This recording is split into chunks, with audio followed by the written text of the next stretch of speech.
Sebanyak 549 calon siswa mengikuti sidang pemilihan penerimaan calon bintara prajurit karir TNI Angkatan Darat gelombang 2 tahun anggaran 2024 tingkat panitia daerah di Markas Kodam 13 Merdeka Manado. Sidang pemilihan ini merupakan salah satu tahap penting dalam proses seleksi untuk memastikan calon-calon terbaik yang memenuhi kriteria fisik, mental, dan intelektual sebagai prajurit TNI Angkatan Darat.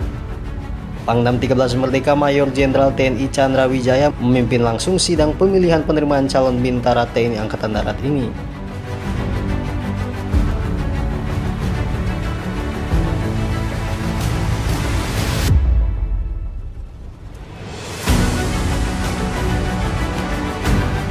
Seluruh calon siswa telah melewati sejumlah tes mulai dari administrasi, kesehatan, hingga kesamaptamaan jasmani.